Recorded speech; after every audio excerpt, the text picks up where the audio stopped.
8.3 million people and 8.3 million stories. That's the focus of the blog Humans of New York, founded by former bond trader Brandon Stanton.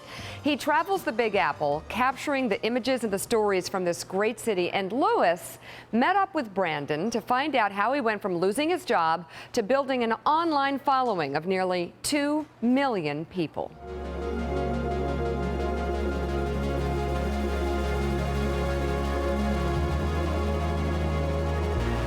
Thousands of portraits and stories, 29-year-old Brandon Stanton is one of the few that has captured the essence of New York by putting a human face on this magical city.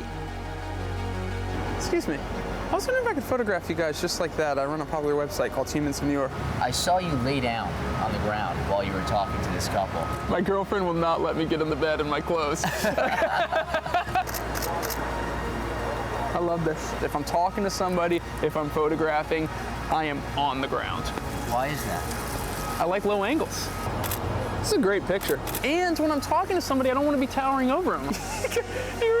You're impossible to take a bad picture of. I started photographing at the age of 26, just sort of as a release from the stress of work, because it wasn't going too well. My goal was to take 10,000 portraits of people and plot them on a map of the city. And, through the course of doing that, I started, having little conversations with these people I was photographing. And so I would include a little caption or two, a little quote of what they said. And then as it evolved more and more, I started having deeper and deeper conversations. And suddenly, the blog evolved from this photography blog to a storytelling blog. Would you feel comfortable sitting right here? Yeah, sure. Sit right there and I'll get down here with you. What are you most afraid of now? Going back into a place or time in my life where I didn't have all the tools to be strong.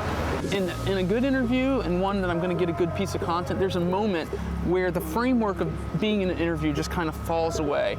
And suddenly you're just really interested in what that person's saying. You're not thinking about getting quotes or anything, and you're focused on their story.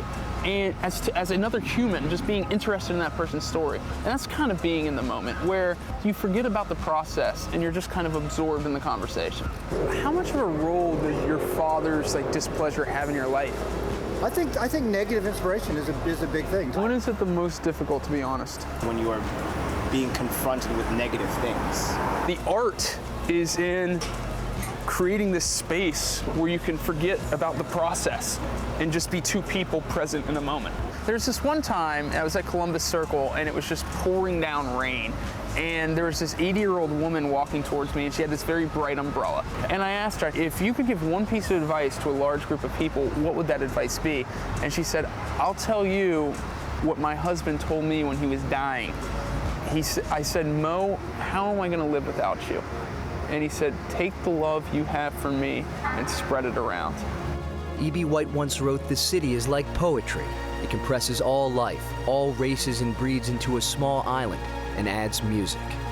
White goes on, "The island of Manhattan is without any doubt the greatest human concentrate on Earth. Brandon Stanton captures that island, one frame at a time." Okay, Lewis, that was good. Clayton and Scutro, that was really good. Thank you. Up next, Chris Christie looking for...